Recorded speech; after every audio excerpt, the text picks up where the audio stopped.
Merhaba arkadaşlar. Yeni bir video ile yine karşınızdayım. Bu videoda bu elimde gördüğünüz bushcraft bıçağına bir deri kılıf yapacağım. Deri kılıf yapmadan önce yapacağınız kılıfla ilgili bir şablon hazırlamanız gerekiyor. Ben daha önce bu tarz bir bıçakla ilgili kılıf yapmıştım. Şablonumu da çıkartmıştım. Böyle kalın kartondan hazırlıyorum. Delik yerlerini deliyorum. Bu derinin arasına gelecek parçanın şablonu. Bu küçük olan parça. Şuna dikkat etmeniz gerekiyor. Şimdi bu kılıfın duruşu bu şekilde. Derinin dış yüzü burası. İç yüzü ise burası. İşaretleme yaparken ona göre yapmanız gerekiyor. Ben bir tanesini yaptım, diğerini de birlikte yapacağız. Evet, bıçağı böyle koyduğunuz zaman dikişler sağda kalacak. Bu kemer takma yeri. Gördüğünüz gibi. Deri çok ucuz bir malzeme olmadığı için mümkün olduğunca firesiz kesim yapmanız gerekiyor. Buna dikkat ederseniz iyi olur. Deleceğim delikleri dahi işaretliyorum. Oynama olmasın diye.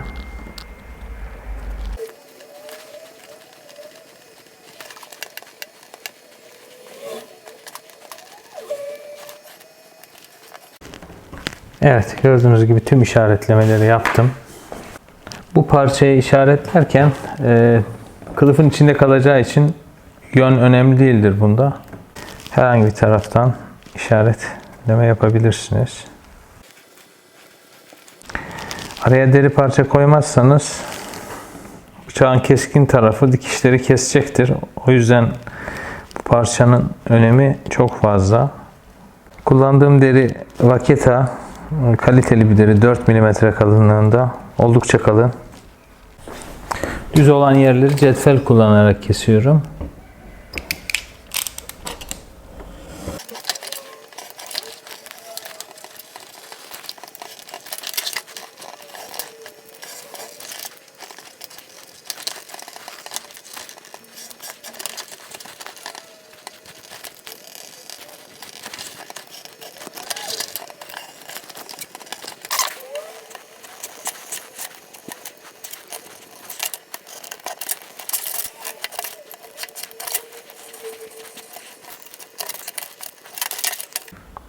Evet, kesimi yaptık. Şimdi sıra delmeye geldi. Evet, delerken bir tane ikili, bir tane de altılı delme ucu kullanacağım. Delikler arası 5 mm mesafeli.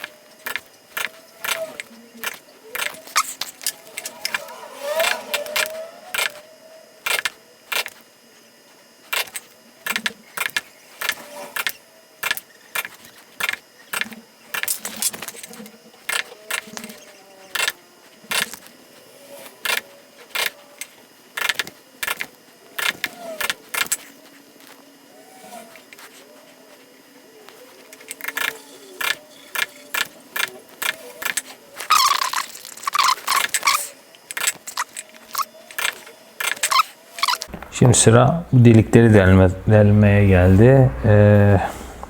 Onları da matkap ucuyla deleceğiz. Ama tabii ki normal bir matkap ucu değil bu. İçi boş.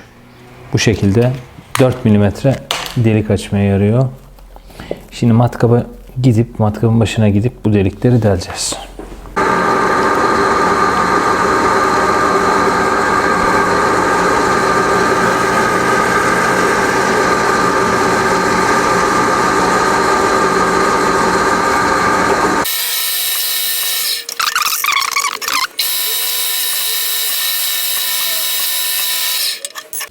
Bu da 5 mm uç. Kuş gözünü takacağım yerler 5 mm delinmesi gerekiyor. Onun için Bunu da genişletiyorum.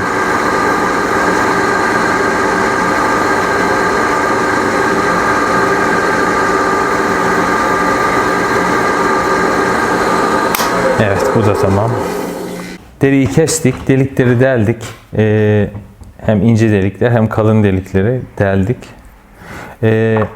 Bundan sonra direkt dikime başlamıyoruz. Diktikten sonra işlem yapılması zor olan yerleri dikmeden önce yapıyoruz. Şöyle tarif etmeye çalışayım. Burası birleşecek. Birleştiği zaman burası komple dikişten sonra işlem görecek. Ama diğer kısımlar, bu kısımlar ve bu kısımlar dikildikten sonra zor işlem göreceği için ben bunları dikmeden önce yapıyorum. Ne yapacağım? Şimdi onu göstereyim size. Bu gördüğünüz bıçakla kenarları alacağım. Hafif radyus veriyormuşuz gibi düşünün. Gördüğünüz gibi.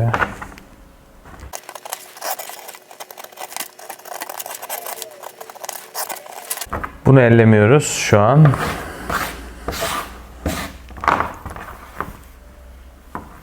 Evet, şimdi kenar cilasını alıyoruz. Evet, şimşir ahşabımızı da alıyoruz. Kenarlara bu ciladan hafifçe sürüyoruz. Şöyle yakından görmenizi istiyorum. Birazdan alacağı şekli gördüğünüzde eminim şaşıracaksınız. Derinin kalınlığına uygun aralıkla yapıyorum bunu. Burası da uygun aslında. Evet.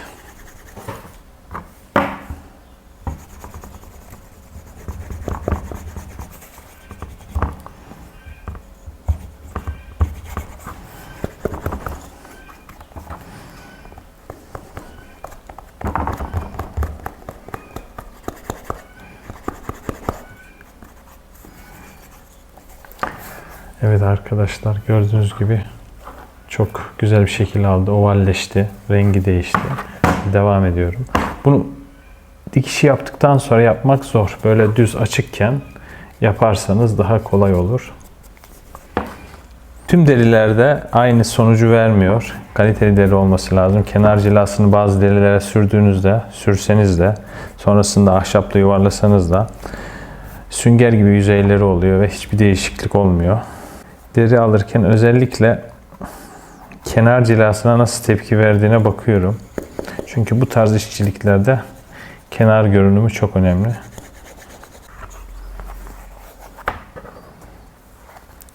Evet, gayet güzel kenarlar oluştu.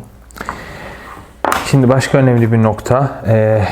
Bunu diktikten sonra bu zımbayı atmanız mümkün olmuyor. Onun için kemere takılacak kısma ait zımbaları da dikişe başlamadan önce atıyorsunuz.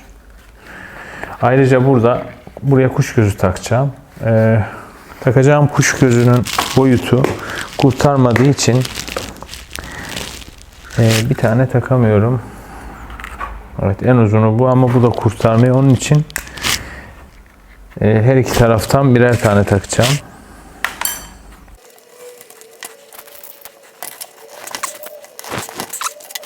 Şimdi bunlar için uygun uçları takmamız gerekiyor.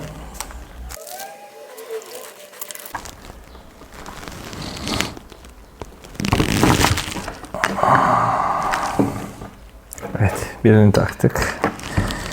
Böyle takalım. O da tamam. Evet, gördüğünüz gibi kuş gözleri tamamdır. Şimdi sıra kemer tokasını takmaya geldi. Şimdi onunla ilgili uçları çıkartıyoruz. Bu deri çok kalın olduğu için normal perçinler gördüğünüz gibi kısa kalıyor. Onun için uzun perçin kullanacağım. Şöyle göstereyim. Bu kısası, bu uzunu.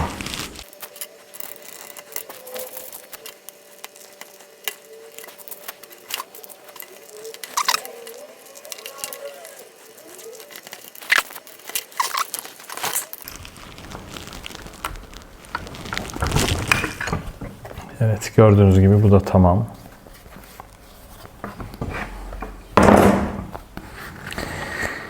Şimdi bir kontrol edelim. Başka bir eksiğimiz kaldı mı? Dikişe geçebilir miyiz? Evet, kenar cilasını yaptık bu kısmın.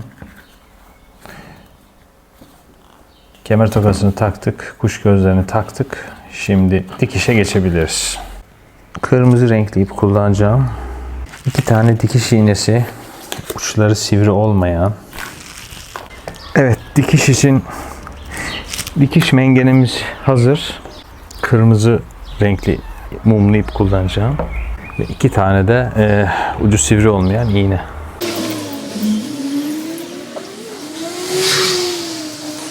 İkisinde de eşit oranda pay bırakıyorum.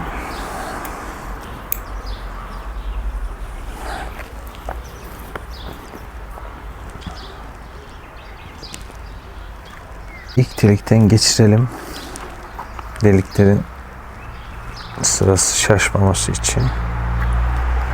Evet, ilkini geçirdim. Arkadaşlar, ilk yapacağımız şey ipi tam ortalamak. Yani sağda ve solda eşit miktarda ip bırakmamız gerekiyor.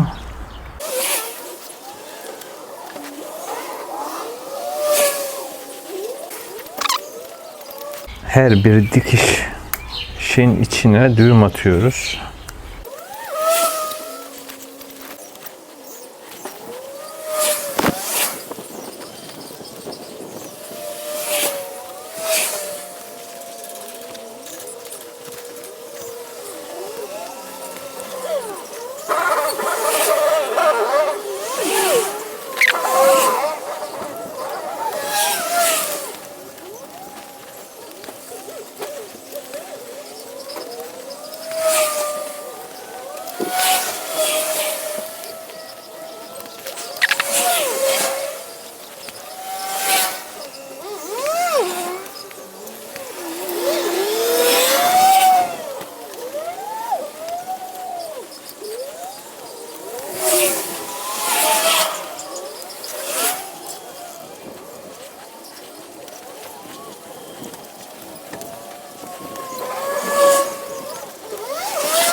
Ucunu arka tarafta keseceğim. Ve çakmakla yakacağım. Yakılan yer gözükmesin diye arka tarafa denk getiriyorum. Şöyle kısa bir uç bırakıyorsunuz.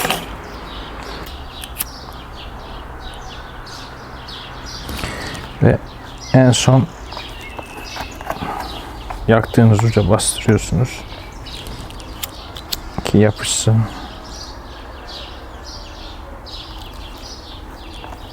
Evet, gördüğünüz gibi. Şimdi diğer işlemlere devam edeceğiz içeride. Şimdi kontrol edeceğim bakalım kılıf istediğimiz sıkılıkta oldu mu ama bir saniye. Evet.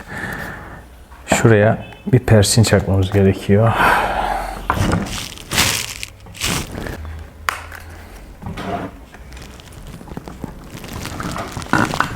Evet. Bunu da çaktıktan sonra şimdi deneyebiliriz bıçağı. Evet. Sıkılığı çok iyi arkadaşlar. Tam istediğim gibi.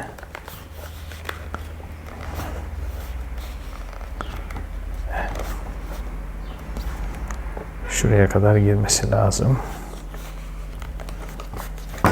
Evet. Şimdi diğer işlemleri yapacağız. Ne yapacağız? Bu kenarı zımparada düzleştireceğim. Daha sonra tekrar kenar cila süreceğim ve üzerine de cila sürdükten sonra işimiz bitmiş olacak.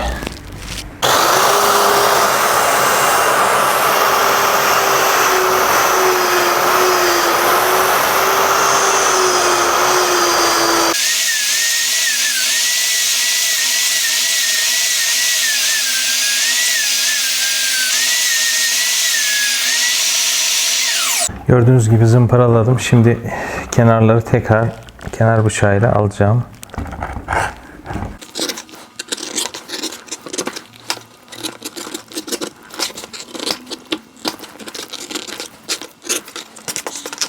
Sıra geldi kenar cilasını sürmeye.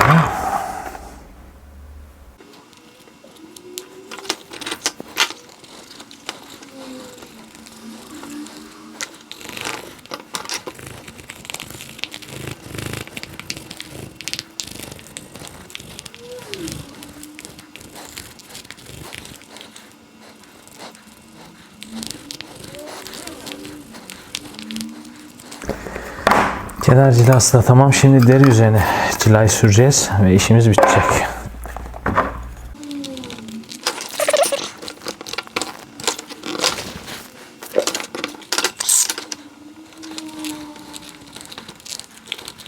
Evet arkadaşlar, bu da deri cilası. Sadece dış kısmına süreceğim.